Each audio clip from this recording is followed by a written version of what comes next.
श्रावस्ती के इकोना में सरकारी तालाब की जमीन पर कब्जा करना 9 लोगों को भारी पड़ गया। प्रशासन ने पहले नोटिस देकर कब्जा हटाने का समय दिया, लेकिन तय समय तक अतिक्रमण नहीं हटाया गया। इसके बाद तहसील प्रशासन, जेसीबी और भारी पुलिस बल के साथ मौके पर पहुंचा और सरकारी जमीन पर बने अवैध निर्माण पर बुलडोजर चला दिया। कार्रवाई के बाद तालाब की जमीन को कब्जा मुक्त करा दिया गया। तो बता दें कि उत्तर प्रदेश में श्रावस्ती जनपद के इकोना में सरकारी तालाब की जमीन पर किए गए अवैध अतिक्रमण के खिलाफ तहसील प्रशासन ने बड़ी कार्रवाई की है। प्रशासन और पुलिस की टीम ग्राम इकोना देहात पहुंची, जहां सरकारी तालाब की भूमि पर 9 लोगों के कब्जे बताए गए थे। अधिकारियों की मौजूदगी में जेसीबी चलाकर अवैध निर्माण और अतिक्रमण को हटाया गया। कार्रवाई के दौरान मौके पर भारी पुलिस बल तैनात रहा। प्रशासन के अनुसार यह जमीन सरकारी तालाब के खाते में दर्ज सुरक्षित भूमि है। आरोप है कि कुछ लोगों ने इस सरकारी जमीन पर अवैध निर्माण कर कब्जा कर रखा था। इस मामले में इकोना तहसीलदार की ओर से 13 अगस्त को गफ्फार पुत्र कल्लू समेत 9 कब्जाधारियों को नोटिस जारी किया गया था। नोटिस में कब्जाधारियों को खुद अतिक्रमण हटाने का निर्देश दिया गया था।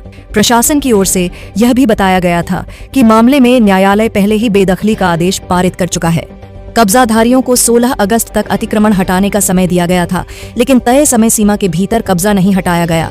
इसके बाद प्रशासन ने सख्ती दिखाते हुए पुलिस बल के साथ मौके पर पहुंचकर जेसीबी से अतिक्रमण हटाने की कार्रवाई शुरू कर दी।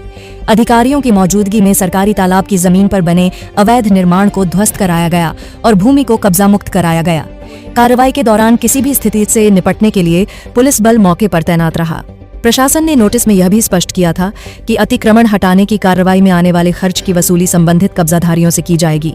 कार्रवाई के बाद सरकारी तालाब की भूमि को अतिक्रमण से मुक्त करा दिया गया।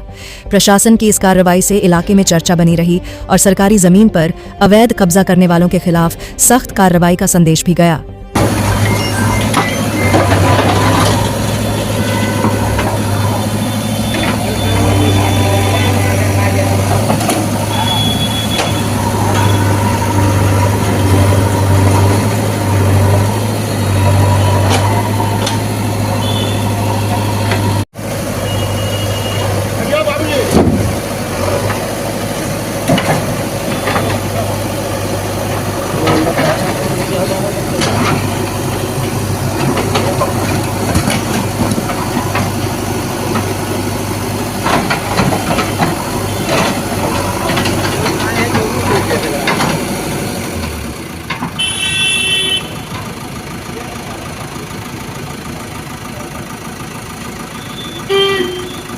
वो पूरा टूटी।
ना